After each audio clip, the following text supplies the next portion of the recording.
Hey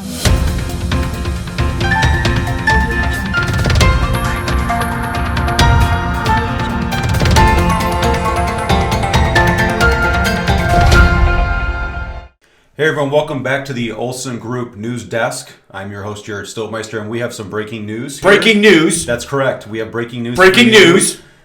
That's correct. We have breaking news for all of you. And I think the people that are listening are going to be happy about this breaking news. Yeah, they're going to be excited. Finally, I think some good everyone news. should be. Some good news. Yeah, everyone should be excited. So we here on May 5th have some important news. The federal judge has overturned the moratorium ban on evictions. Whoa. Correct. That is some breaking news. There are some of you out there who Jared, are that's jumping up and down. huge. It is big league. That's huge. That's a big deal. Huge. That's all I have to say. That's a big news. Tom is pretty excited when he gets to use that. I'm excited. I like this news. Yeah. This is finally some good news. No, seriously, there are some investors out there, and some of you guys are waving your hands and jumping up and down and screaming. And so, congratulations to you. But yeah, this is now the ban is not it doesn't end things right now as of May 5th or what have you. I'm trying to find out from my attorney, like right this second. We're going to see if he's going to answer me. We're going to try to get you another news break here, like as soon as the attorney news responds. Up to the second news, right, from the Olsen Group desk. Right. So the question we're asking the attorney is more or less, when does this timeline start and how does it affect the timeline? Yeah, what does it mean now? Correct. Like, how soon can we kick out people that are playing the game? True. Because honestly, for us, we haven't had a lot. No. Really. I mean, out of 350 properties, I think we had 8 people that were playing the game. 8 people. And out of the 8 people, I think we actually had 4 of them that actually were like even letting us help them get money. And we had 4 that were just being jerks. And I think we got some of those people out. So I'm just saying, like, we have tried to stay ahead of this, and we as a property management company, and we've even like done everything we possibly could to know what money's out there for the tenants. We've even helped them get the money for the tenants. And if you have rentals, your property manager should be doing the same thing, or you should be doing the same thing. Sure. To really, because it's really your money. So like, if the government's going to give, the government gave away, I think like 25 billion or something, or 25 million, not billion, I think, in one law, and then again in March, another 26 million or something is supposed to be going, specifically for these, and that money is just now starting to trickle into the different owners. But now this is different than the previous judges that have, because a lot of judges have already marked this down and have already said, and really like the whole like the single thing that keeps coming up is that the CDC doesn't have legal authority to make this law. They're doing 2 things. Number 1, they're literally making law, and number 2, they're interfering with existing law. And the only people that have the right to do that is Congress. So really, it should take an act of Congress for something like this to be the case. Now, even right now, they're saying, they're calling for the judicial system. They're calling for the DOJ. They're calling for Congress to, come and help these people, which, again, and I feel bad for the people that really had a hard time, because there are people that really had a hard time. But when you're in the business as long as I have been, Jared, you see the people that really need help.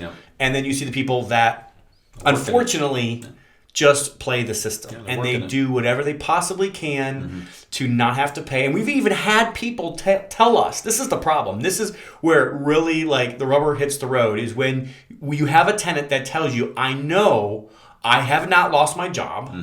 I know I don't have to pay, and I'm just not going to pay. And I don't need to not pay. I'm just not going to pay because I don't want to pay. And obviously we recorded all those conversations, and obviously those will be presented to the judge when comes time for their eviction, and the judge will probably throw the hammer down on them. But at the end of the day, like, it still hurts the landlord, the owner, up until that time. So many things need to be kind of, I think, kind of thought through with this whole thing. I think obviously the first question is, well, what next? I do know that there's a date of May 12th, and I'm not sure when this podcast is going out, so May 12th have already passed by the time this podcast, or it may be coming up soon here. But May 12th, is a date that one of the other, I think the CDC has to respond by, and then they have 3 more days to be able to kind of make some final ruling. I did actually talk to my personal attorney about this, who does our evictions. I can actually read word for word, what he actually told me. So basically he said, technically it's not fully enforceable until the appellate court hears it, but they would have to find an abuse of discretion by the lower court, in which he says he doubts will actually happen, because it's already been, striked down several times in state courts as well. And really, like, if you look at the actual article in the Wall Street Journal, and even the CNN has an article, there's a lot of different articles. I'm sure that most people that are listening to this probably aren't even hearing this for the first time. They've already read it. Sure. Because I know we have the most informed audience. Of course. Right, Jared? Mm-hmm. We have the most informed, the best audience, and you guys are so smart. You guys can probably teach us some things. So why don't you guys just do the podcast? We'll be stopping by your office. You guys, maybe we could do some podcast. And we are going to do some more podcasts with some of our owners and some of our lenders, and maybe our attorney. I don't think we've had Mike on yet, have we? One time. We did have Mike on. So we're going to, and we probably should get Josh on as well, the accountant. So we do have some fun podcasts coming up. But basically what it keeps saying here, I can read this real quick. The court recognizes that the COVID-19 pandemic is a serious public health crisis that has presented unprecedented challenges for public health officials and the nation as a whole. The pandemic has triggered difficult policy decisions that have had enormous worldwide consequences. The national eviction moratorium is one such decision. It says it is the role of the political branches and not the courts to assess the merits of policy measures designed to combat the spread of disease, even during a global pandemic, she continued. The question for the court is a narrow one. Does the Public Health Service Act grant the CDC the legal authority to impose a national eviction moratorium? And the decision of the judge, the decision of this court, says it does not. So basically, and this is what we've been arguing, this is what my attorney's been arguing, this is what everybody's been arguing since the very beginning of this whole thing. The CDC does not have the authority to involve itself into legal law and into contract law. You have to understand, like, a lease is a legal binding contract between two parties. And basically what they have done by making this, moratorium is they have now interfered and said that just because you have a contract between you two, I can come in and null and void this contract just because of some health pandemic. And again, like, as much as I feel bad for the people that have been affected for this, and I really do, and I love the fact that certain people are giving them help and that we are trying to help them and other people are trying to help them, it's not as many people as some news articles I've even seen. As many as 20% of people are having a hard time paying their rent when, like, the unemployment rate right now is only 6 or 7%. So if 20% of people are having effects, the normal unemployment rate is 2 or 3%, and now it's at maybe 7%. So there's 4% of people that, if you ask me, that's really been affected by this pandemic. So if more than 4% of people, if you have a higher rate of collection, a lower rate. So if you let's say you have 4% more, a lower rate of collections now than you did pre-pandemic, I think that the people are just playing the game. Sure. So data doesn't lie. That's why I love math. I love numbers. Some people, kind of don't follow the math and follow the numbers as quickly as some other people of us do. But and we've lived this. We've seen this. We've gone through the last year. And we've been able to see the people that really were hurt, and we've been able to help them. Yeah. And we felt bad for them, and we have helped them. We've even prayed for some of our tenants, and we had a couple tenants that after getting the vaccine shot thing, they were in the hospital for a month, and we thought we were going to lose them. Really, it was a serious business. We prayed for them. We sent them flowers, and we do care for those people that have a tough time when they have tough times. But at the end of the day, it's the people that are just taking advantage of the system that you just want. It's not that you're trying to make them pay, but the problem is there is another person on the side of this. This is not like just a one-sided thing. You have a landlord now has a mortgage. They have to pay taxes. They have to pay their bills. And it's really not fair to have a contract between two people and have some health agency say, because of this pandemic, we can now say that this contract is null and void and you can't evict based on this contract because of what we say. So again, I don't know that we know exactly what's going to happen quite next. Maybe we'll have another podcast shortly that will talk more about this. But Jared, from your own personal portfolio, how has this whole thing affected you? Great question. Well, a couple things. For the properties that our property manager has placed, I haven't had any issues with collection. And it's interesting you say that because ours has been similar. I think we may have had one or no. I'm not sure. I don't remember us having, but really, you're exactly right. So when we have placed tenant and we have gone over and beyond over this last year to be way more careful. I mean, we're even requiring 3 months worth of rent proof that you've paid your rent for the last 3 months before we let you in. So that's been the case for the people that we've placed. So what about people that other people have placed for you? Yeah, I acquired 5 properties last year that were all occupied at the time of my acquisition, and one of them I owned a property for 5 months and didn't get a penny. And from the time I acquired, and this was all because of COVID. Was it somebody that played the game, or was it somebody? They were playing the game. He actually had money and was holding it. And because I hadn't owned the home, I just acquired it. He asked for a repair. We went and made the repair, and as soon as the repair was done, he decided not to pay anything. And then there was a renegotiation about whether he could stay if he paid the full amount that he owed, and then he decided not to do it. And so then at that point, so again, he had the money this whole entire time and decided not to pay. So that's just one illustration there. I have had another tenant who did use the assistance. And so those months I didn't get full rent, but I got something, which is by design. So just so I'm clear, the money that they didn't pay still is on their ledger. Correct. They still have to pay it at some point. That's right. It's still there. They're still going to catch up on it. I don't recall if there's a late fee on that. Probably not. I don't think they Probably can apply that. But yes, so I did collect money, and again, the property manager did right away when they said they couldn't pay. They connected them right away with some assistance programs that they could use, so that again they could pay something toward their rent. And so, but again, overall, my experience has been good. But we also know there's we also let other property managers manage some of our properties, and we're buying properties, different places. And like I've even said, we're buying properties in Pensacola right now, and the properties that other property managers, for instance, have placed for us. What has been our experience? Again, it's been not like ours. Not as good. Let's just say not as good. The percentages have been So I've seen the exact same thing with kind of the when I get involved and get to see what's going on, is that a lot of this has to do with that, like how it's not, you don't find out how good a property manager is like in good times. You find out how good they are in bad times. And it's actually exciting for me to see like how well we've done and how like we've been able to already get back now to 97% collection rate for our property manager. And this whole thing isn't about that, but I just feel like I slipped that in there a little bit more. Anything else about this article, Jared? That again, like you can read the article for yourself. It's probably all over the place. There's obviously different opinions. Some of the articles, like CNN, love to like put their own political spin on it and act like this is one person's fault versus the other.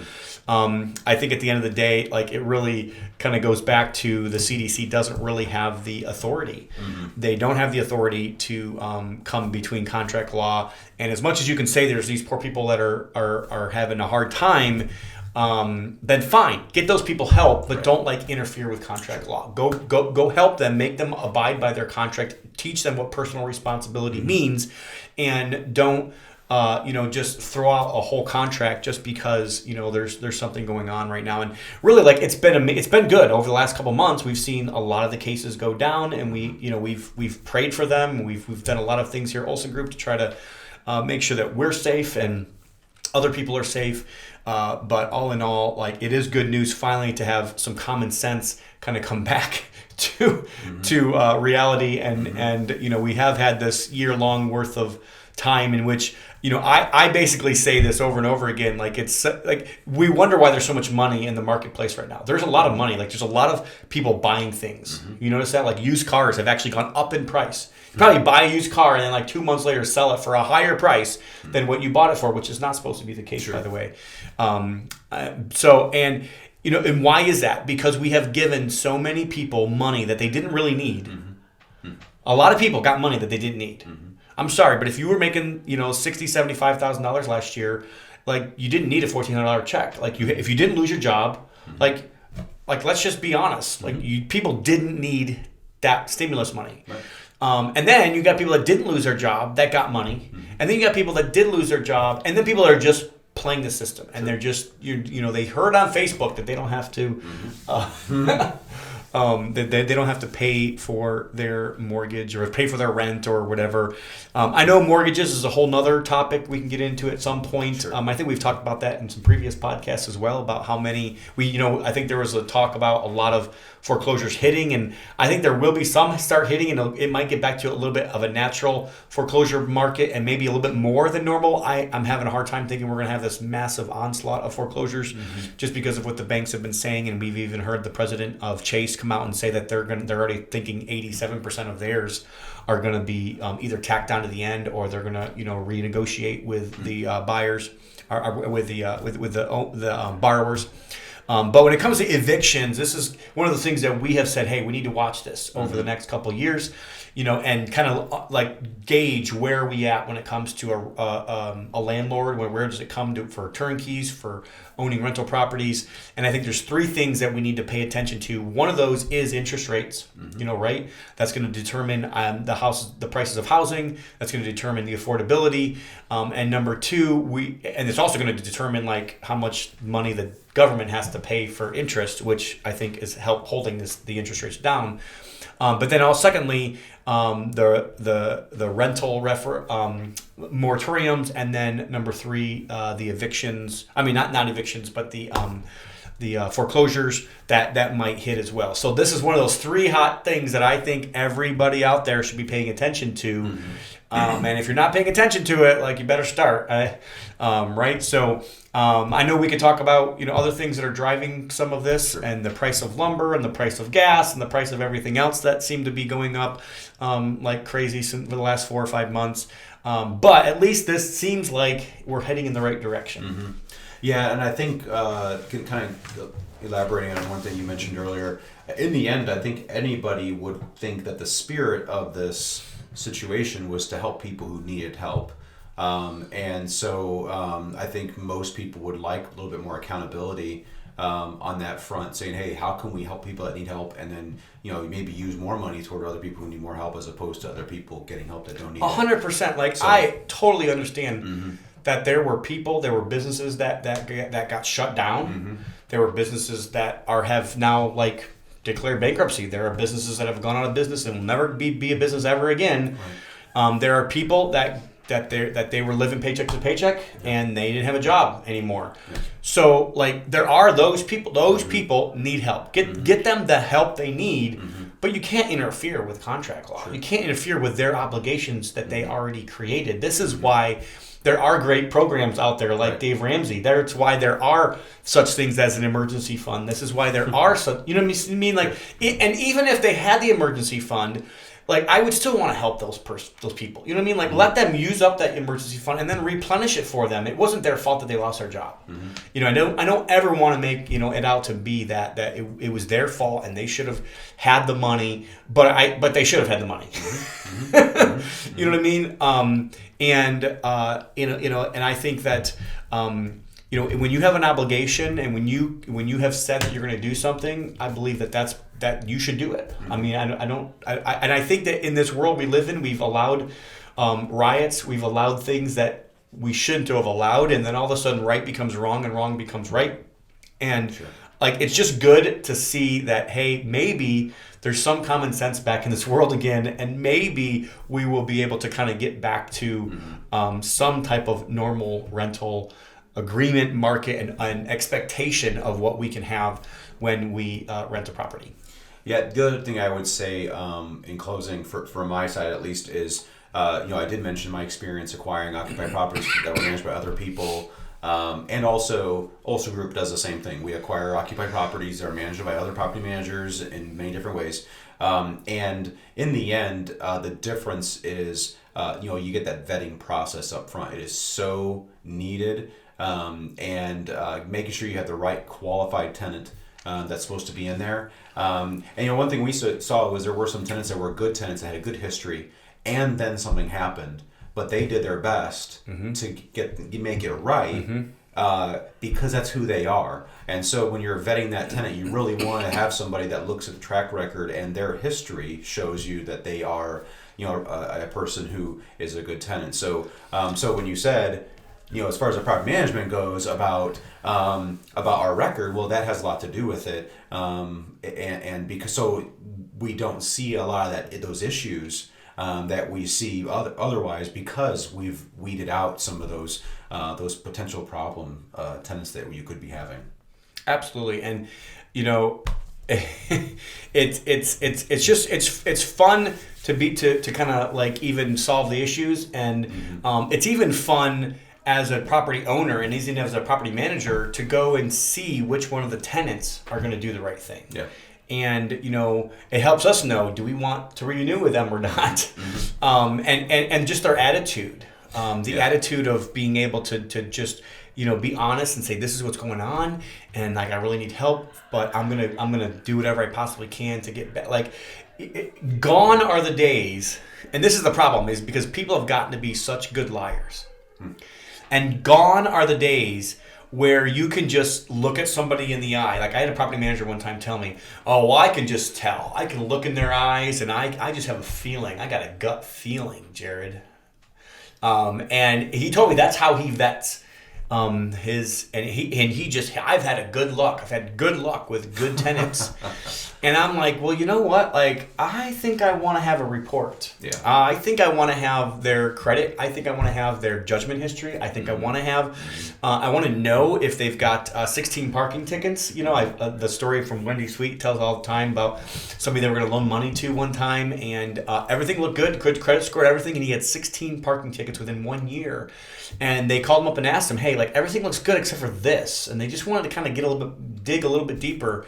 And, how come you got 16 parking tickets? And he's like, well, I just don't want to, he literally said the stupidest thing he could possibly say to a lender who's going to loan him money is, I don't like to obey rules. And she was like, well, we have rules, like you have to pay. And, so they didn't loan him money. And that's the type of thing that we want to do here as well. And, again, I've had really great luck with our system and the way that we vet those tenants and the way that we manage. And I would encourage you to make sure that your property manager is doing the same thing as well. And if your numbers are way off, if you have 10 properties and 5 of them are not paying rent right now, I don't think that's normal. It's possible. Do I think that that's not possible? But statistically, it's probably not possible. And if you've got 40, 50, and now if you have a smaller, is it possible if you have 1 or 2 that both of them maybe, but like at the end of the day, I can just give you my numbers. And out of 350 properties, we had problems with 8, and right now I think we only have problems with like 4. So I think that all kind of comes together. Both of those conversations come together. It is exciting that the CDC is now finally going to have to at least kind of get out of contract law and get out of legislating from a health organization, legislating everybody and telling everybody how we're supposed to live our lives, but also how we should interpret a contract, or if a contract is legal or not. So I'm glad to see that. I'm hoping in the next couple of weeks we will have a little bit better news. Maybe we can come back and bring that to you as well. Well, thank you so much for joining us on this special edition, this breaking news edition. Breaking news! From the Olson Group News Desk. You guys got to hear our voices. So thank you for joining us. Hope this brought value. Of course, as more information comes out, we'll be sharing it. But this stuff is real. It does matter. It does affect all of us who are investors. So hope this brought some value to you. And so remember, we do build rental portfolios for investors. So if you're looking to get into investing or you're looking for a new market, you can definitely reach out to me. You can reach me at jared@buyolsongroup.com, or you can go to our website at buyolsongroup.com. You can get on our list. And don't forget, on the website, I think we have the ebook, right? We do? Yes. So like I've got the ebook right here. Is it this book right now? So right now, this is what's on the website. Active Turnkey, the best way to buy rentals. It's a book written by me, and you'll get a free copy of it if you just give us your email address. Just go on there to buyolsongroup.com, and you can give us your email address, and we will send it to you right away. We have exciting news coming, right, Jared? We have something new we're going to be giving away. We do. So it's going to be maybe another couple months, but we've been working hard. It's taken us a long time to get this thing going, probably like a year. But we are working diligently, our fingers to the bone, that'll be day and night. That'll also be a special edition news desk episode. That would be great. Yes. I think we're going to be asked for more of these special edition type of podcasts because we get to show off our radio voice. Sure. That, and I mean, we're the type of people that you can trust the news that comes from us. Yes. We are the trustworthy news. Right. Correct. We are not CNN, and we are not Fox. We are not Newsweek or whatever else there is. We are not CNBC. No. We are the only trusted news source. The OGN Network. The OGN Network. Yes, we even have network in the name. Olson Group Network. We knew this was a possibility. Yes, this is why we put network in the name. Yeah. So all that being said, it's real exciting with a lot of things coming up. So thank you so much for joining us. Yes, Active Turnkey. The best way to buy rentals. See you guys. Adios. Olson Group Network makes no warranty, guarantee, or representation as to the accuracy or sufficiency of the information featured in this podcast. The information, opinions, and recommendations presented in this podcast are for general information only, and any reliance on the information provided in this podcast is done at your own risk. This podcast should not be considered professional advice. Unless specifically stated otherwise, Olson Group Network does not endorse, approve, recommend, or certify any information, product, process, service, or organization presented or mentioned in this podcast, and information from this podcast should not be referenced in any way to imply such approval or endorsement. Any third-party materials or content of any third-party site referenced in this podcast do not necessarily reflect the opinions, standards, or policies of Olson Group Network. Olson Group Network assumes no responsibility or liability for the accuracy or completeness of the content contained in third-party materials or on third-party sites referenced in this podcast or the compliance with the applicable laws of such materials and/or links referenced herein.